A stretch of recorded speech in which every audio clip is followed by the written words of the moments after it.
जैसे ही नोटिफिकेशन आई थी ना आप चैट में एंटर हो गई हैं, तो उस नोटिफिकेशन को देखकर तो हमारी हीरोइन तो बड़ी खुश हो गई थी। वो कहती है लेकिन अभी मैं रेडी नहीं हूँ। तो तभी पहली नोटिफिकेशन आई थी गॉड मोड 1297। वो बोल रहे हैं हाय, और तभी वहां पे पूरी चैट चल रही थी। सबके अलग अलग मैसेज आ रहे थे, वाओ क्या तुम्हारा भी सेम निकनेम है। तो दूसरे का आया था बिल्कुल ये तो मोस्ट कॉमन है यहाँ पर। लेकिन तभी आया था क्या किसी ने जेनरा चेंज वाउचर यूज की है। तो किसी और का मैसेज आया था मुझे स्काई स्क्रैपर ऑफ सफरिंग का 101 फ्लोर क्लियर करने के लिए टिप्स चाहिए। हमारे सोचती है वाओ ये तो फुल ब्लोन चैट है, मतलब सारी एक दूसरे से बात कर रही हैं। इसका मतलब है कि सारे के सारे यहाँ पे ट्रांस माइग्रेटर हैं। तो तभी वहां पे किसी का मैसेज आया था तुम सच में 101 फ्लोर पर हो। तो किसी और का आया था मुझे लगता है ये झूठ बोल रहा है। तो हमारे सोचती है अभी भी मुझे लगता है कि मैं इन सबके बहुत ज्यादा क्लोज हूँ, क्योंकि ये लोग भी बिल्कुल मेरी तरह एक ऐसी दुनिया में आ गए हैं जिसके बारे में इनको कुछ नहीं पता था, और यहाँ पे इनको रहने के लिए स्ट्रगल करने पड़ी है जैसे कि मुझे करना पड़ा था। वो सोचती है मैं हेलो तो बोल ही सकती हूँ, लेकिन तभी वहां पर थोड़ा एरर आ गया था। सबसे पहले आपको अपना निकनेम चूज करना होगा, आप इनमें से कोई भी निकनेम चूज कर सकती हैं। तो वहां पे बहुत सारे निकनेम थे। वो सोचती है ज्यादातर का गॉड मोड ही है, तो मैं इनमें से कौन सा चूज करूँ। वहां पर था एक किलर हील्स। वो कहती है अच्छा तो मैं ज़ॉम्बीज को हील करती रहती हूँ ना, मे भी मुझे लगता है कि मुझे ये यूज करना चाहिए। तो वो उसको चूज कर लेती है। वो कहती है किलर हील्स मुझे ये पसंद है। और तभी नोटिफिकेशन आई थी किलर हील्स वो चैट में एंटर हो चुकी है। वो सोचती है पता नहीं कैसे लोग होंगे, मे बी मैं जैसे मुझे कोई लोग मिल जाए, और इस चैट में तो पता नहीं किस तरह के ट्रांस माइग्रेटर हैं। लेकिन तभी वहां पर तो बच्चों के ट्रांस माइग्रेटर थे, जहां पर daughter of a tyrant 5, I love my daddy, favourite child, daughter of divine viewer सारे ही थे। और सारे के सारे अपने बच्चों वाली बातें कर रहे थे कि हम तो बच्चे बनकर बड़े खुश हैं, और यहाँ पर चाइल्ड केयर फैंटेसी तो बड़ी मजे की है। लेकिन उन सब के मैसेज पढ़कर हमारी हीरोइन तो बिल्कुल स्टन रह गई थी। वो सोचती है ये आखिर मैं क्यों नहीं हूँ, और तब वो चैट को ही परे फेंक देती है। वो कहती है किसे चाहिए चैट। तो नोटिफिकेशन आई थी क्रिटिक फॉर बैलेंस कह रहे हैं कि पता नहीं आप चाइल्ड केयर फैंटेसी में इतनी ऑब्सेस क्यों हैं। तो वो तो अपने बेड पे लेट गई थी। वो सोचती है मुझे लगा था मुझे भी चाइल्ड केयर फैंटेसी एंजॉय करने का मौका मिलेगा। तो नोटिफिकेशन आई थी क्रिटिक फॉर बैलेंस कह रहे हैं कि अब आपको अपनी ऑब्सेशन को दूर धकेलना चाहिए और नई अपडेट को देखना चाहिए। वो कहती है अच्छा अपडेट, उसको तो मैंने देखा ही नहीं, मैं तो आज उसी के लिए खुश थी। लेकिन तभी वहां पर नोटिफिकेशन थी वीआईपी पॉइंट शॉप, अगर आपने 10 बिलियन से ज्यादा कैश यूज किया है ना तो आप इस शॉप में आ सकते हैं, तो क्या आप आना चाहेंगे। तो तभी वो अपने वाउचर ढूंढती है। वो सोचती है मिल गए मुझे, अब मैं इनको यूज करूंगी और वीआईपी शॉप में जाऊंगी, पता नहीं वहां पर क्या होगा। लेकिन तभी वो कहती है ठीक है मैं फाइनली इनको यूज कर सकती हूँ। और तभी वो एक वाउचर आगे करती है, लेकिन तभी वो वाउचर उसके हाथ से गायब हो रहा था, और तब हमारी हीरोइन के इर्द गिर्द कुछ रोशनी फैल रही थी। वो सोचती है सच्ची मैं वीआईपी शॉप में जा रही हूँ। लेकिन तभी उसके सामने एक दरवाजा खुल गया था। वो सोचती है मतलब मैं फिजिकली जाकर वहां पे शॉपिंग करूंगी। और तब वो दरवाजे को खोलती है और उस जगह पे जाती है, लेकिन वहां पे बहुत बड़ी बड़ी बिल्डिंग्स थी, बिल्कुल कोरिया की तरह। वो सोचती है ये सारी, लेकिन तभी एग्नेस उसको लॉकेट से निकल कहती है ये सारी क्या जगह है। तो वो डर जाती है। वो कहती है एग्नेस तुमने मुझे डरा दिया। तो एग्नेस कहती है मैंने कभी भी इतनी बड़ी बड़ी बिल्डिंग्स नहीं देखी, क्या ये जगह डेंजरस है। तो एलर्ट कहती है नहीं नहीं फिक्र ना करो हम लोग सेफ हैं।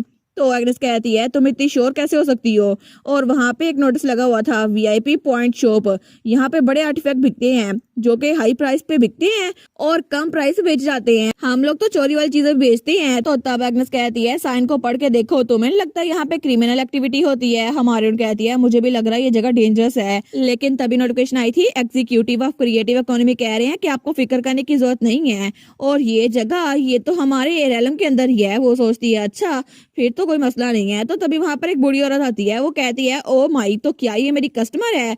और वो बूढ़ी औरत सिगार पी रही थी। वो कहती है आज दिन की तुम मेरी तीसरी कस्टमर हो, और मुझे लगा ही था कि यहाँ पे कोई ना कोई मेरे पास आएगा।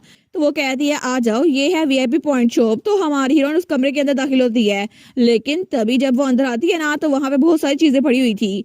तो वो बूढ़ी औरत कहती है अब मुझे बताओ तुम्हारे पास कितने पैसे हैं, उस हिसाब से मैं तुम्हें चीजें दिखा सकूं।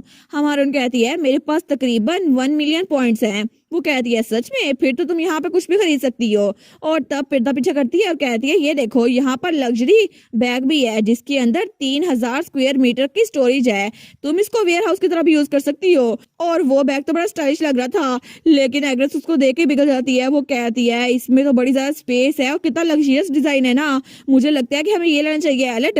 लेकिन एलेट कहती है मुझे बाकी भी देखने दो। और वहां पे बहुत सारी ग्लासेस थी जो कि सिन की ग्लासेस थी, लाइफ की ग्लासेस थी और लव की ग्लासेस थी, लेकिन सबकी अपनी अपनी खुसूसियात थी। तो एलेट कहती है मुझे पता है ये ग्लासेस अगर कोई एक बार पहन ले तो उतार नहीं सकता। तो वो बूढ़ी औरत कहती है हाँ हाँ तुम्हें पता है, मुझे पता है, लेकिन फिर भी ये पैसिव तौर पे काम नहीं कर सकती ना। हमारे कहती है ये वाच क्या करती है, और वो वाच तो बड़ी डिजाइन वाली लग रही थी। तो तब वो बूढ़ी औरत कहती है ये पॉपुलर आइटम है और ये आर्टिफैक्ट अगर कोई टाइम में वापस आना चाहे ना तो वो जा सकता है, लेकिन सिर्फ एक बार। हमारी सोचती है ये तो बड़ा अमेजिंग है, तो क्या ट्रांसमाइग्रेट भी वापस जा सकते हैं जैसे कि मैं। तो वो बूढ़ी औरत कहती है बिल्कुल तुम जा सकती हो। तो हमारी कहती है फिर तो मैं ये खरीदूंगी, लेकिन एग्नेस की सुई अभी भी उस बैग पे अटकी हुई थी। वो कहती है बैग जरा अच्छा लग रहा है, ये ले लो। लेकिन तभी हमारी हीरोइन बाकी चीजों की तरफ देखती है तो वहां पर कुछ और चीजें पड़ी हुई थी, जहां पर एक हार्ड डिस्क की तरह कुछ पड़ा हुआ था। हमारी उसको उठाती है, वो कहती है इसका क्या काम है मैडम। तो वो बूढ़ी औरत कहती है ये तो रिटर्निस के लिए है जो कि टाइम लूप में बार बार वापस जाते हैं, और तुम एक ट्रांसमाइग्रेटर हो ना, तो तुम्हें ये यूज नहीं करनी पड़ेगी। हमारी उन कहती है सच में जो टाइम में वापस जाते हैं, लेकिन अगर ऐसा है तो मैं इसको खरीदना चाहूंगी। तो वो बूढ़ी औरत कहती है मैंने कहा ना इसका तुम्हारे पास कोई इस्तेमाल नहीं है। हमारी उन कहती है फिर भी मैं इसको खरीदूंगी। वो कहती है अच्छा ठीक है, लेकिन फिर भी मैं तुम्हें बता देती हूँ तुम बड़ी जिद्दी हो। असल में ये आर्टिफैक्ट नकली रखा हुआ है और ये तो आउट ऑफ स्टॉक हो गया था, इसी वजह से मैं तुम्हें बेच नहीं सकती। लेकिन अगर तुम्हें चाहिए ना तो मुझे एक जगह का पता है जहाँ पे यूज्ड वाला पड़ा हुआ है, अगर तुम चाहो तो वो ले सकती हो। तो हमारी औरत कहती है ठीक है मैं उसको लूंगी। तो तब वो बूढ़ी औरत कहती है ठीक है मैं तुम्हें आधी प्राइस पे बेचूंगी क्योंकि ये यूज्ड है, लेकिन अगर तुम्हें ये लेना है ना तो मैं तुम्हें वहां पे भेज देती हूँ। और तभी उसके सिगार में से धुआं निकलता है और एलेट के इर्द गिर्द फैल रहा था, और तभी एलेट वहां से गायब हो रही थी। लेकिन तब वो बूढ़ी औरत कहती है उसको लेके जल्दी वापस आ जाना, ठीक है। और तब हमारी हीरोइन वो तो जैसे किसी खाई में जा रही थी, और तब वो बूढ़ी औरत ऊपर धुएं से उसको देख रही थी। हमारी औरत कहती है नहीं रुके सही, मुझे बता देती। लेकिन तभी वो तो वहां एक जगह पे जा रही थी जहां पे पूरा डंजन बना हुआ था, और वो बेचारी तो वहां पे नीचे गिरती जा रही थी। लेकिन वहां पर तो बादल गरज रहे थे और बड़ा खतरनाक सा माहौल था। तो हमारी हीरोइन चिल्ला कहती है मैडम क्या आप अपनी वीआईपी कस्टमर को ऐसे ट्रीट करती हैं। लेकिन वो बेचारी तो आसमान से नीचे गिर रही थी। वो सोचती है मैं तो मरने वाली हूँ, लेकिन ये किस तरह का डंजन है और यहाँ पर तो स्टॉर्म क्लाउड्स छाए हुए हैं, ऐसा लगता है कि ये जगह बड़ी खतरनाक सी है। लेकिन जब वो नीचे देखती है ना तो वहां पे खाई भी थी। वो कहती है खाई मैं तो पक्का मरूंगी। वो सोचती है मैं क्रैश होने वाली हूँ, लेकिन तभी वो धुआं जो सिगार से निकला था ना एक बार फिर से उसको आराम से जमीन पे लैंड कर देता है, और वो तो जमीन पे आराम से गिरी थी। लेकिन तब उठ के बैठती है तो तभी नोटिफिकेशन आई थी आप एक डंजन में एंटर हो चुकी हैं जिसकी डिफिकल्टी अननोन है, और वहां पर तो अभी तक बादल गरज रहे थे और बिजली जमीन पे गिर रही थी। हमारे सोचती है ये जगह तो बड़ी डरावनी लग रही है, और ये इसके नीचे जो खाई है ना ये तो पिच ब्लैक है, पता नहीं यहाँ पे कोई रहता भी होगा या फिर नहीं। लेकिन तभी एग्नेस कहती है एलेट मुझे लगता है तुम्हें यहाँ से निकलना चाहिए। तो एलेट कहती है क्या मतलब। तो एग्नेस कहती है हमारे अलावा भी यहाँ पे कोई और है, और वहां पे बिजली बहुत ज्यादा चमक रही थी। लेकिन तभी नोटिफिकेशन आई थी अर्जेंट नोटिफिकेशन, यहाँ पे अनआइडेंटिफाइड डेंजर जोन है जिसकी वजह से आपको जल्दी निकलना होगा। वो सोचती है फिर उस ओल्ड लेडी ने मुझे यहाँ पे भेजा ही क्यों। तो तब वो भागने लगती है। वो कहती है आर्टिफैक्ट इस वक्त इशू नहीं है, मुझे यहाँ से निकलना होगा। लेकिन तभी नोटिफिकेशन आई थी डंजन, और आगे कुछ लिखा था जो कि नजर नहीं आ रहा था। वो जाग चुका है। तो हमारी लड़की कहती है क्या, उसको तो बड़ा डर लग रहा था, अचानक से उसको कुछ महसूस हो रहा था। तो तभी वो भागने लगती है। वो सोचती है कुछ तो जाग गया है, लेकिन मुझे लगता है ये डंजन मास्टर होगा। तो एग्नेस कहती है जल्दी भागो एलेट, तुम्हारी जान को खतरा है। तो वो कहती है मुझे पता है। लेकिन तभी उस बूढ़ी औरत की आवाज आती है तुम्हें इतनी देर क्यों लग रही है। हमारी कहती है ये आवाज ये तो उस ओल्ड लेडी की है ना। लेकिन तभी उस बूढ़ी औरत की आवाज आती है जल्दी से आइटम लो और वापस आ जाओ। तो तब हमारी रन देखती है तो आर्टिफैक्ट वहां पे दूर पड़ा था पहाड़ी के ऊपर। हमारी सोचती है ये यहाँ पर है, लेकिन मुझे आर्टिफैक्ट चाहिए और मैं इसको लेकर आऊंगी। पता नहीं ये डंजन कैसा है, लेकिन इस आर्टिफैक्ट को लेते ही मैं डंजन को छोड़ के चली जाऊंगी। और तभी वो अपने कपड़े उठाती है और छलांग मारने के लिए रेडी हो गई थी। तो एग्नेस कहती है एलेट पागलपन मत करना। लेकिन एलेट तो वहां से भाग रही थी, और तभी वो उस पे छलांग लगाती है और जल्दी से उस आर्टिफैक्ट को पकड़ लेती है और बार बार बचती है नीचे खाई में गिरने से।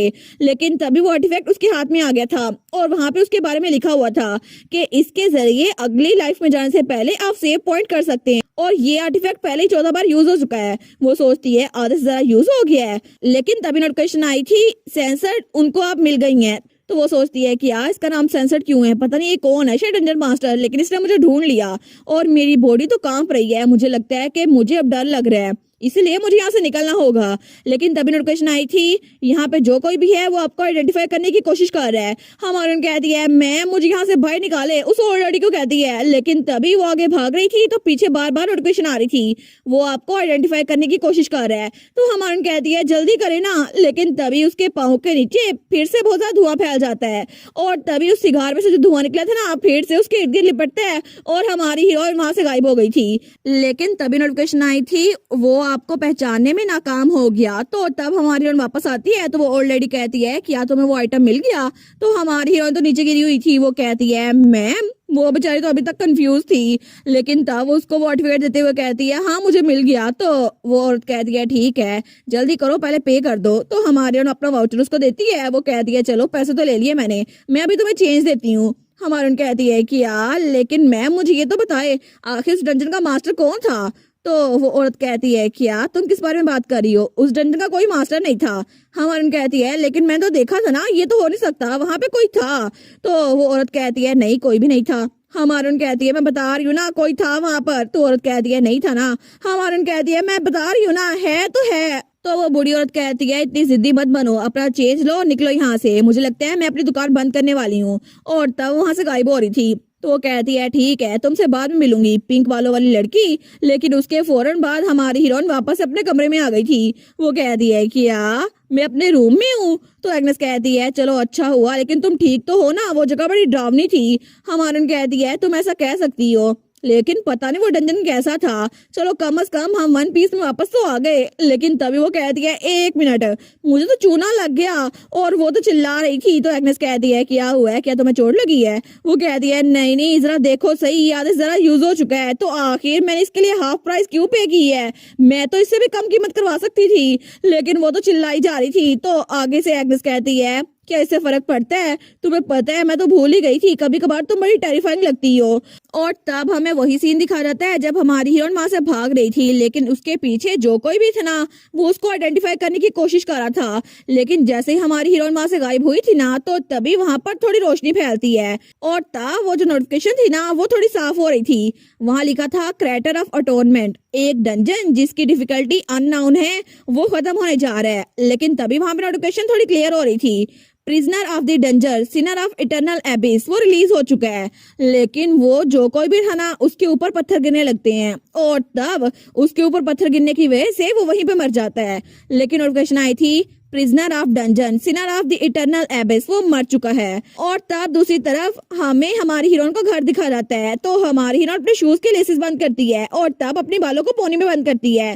वो कहती है ठीक है मैं बिल्कुल रेडी हूँ, अब मैं बिल्कुल सेट हूँ। और तब जब वो अपने घर से बाहर आती है ना तो बाहर को खड़ा हुआ था वो थे उसके मॉम और डैड। वो दोनों कहते हैं एलेट।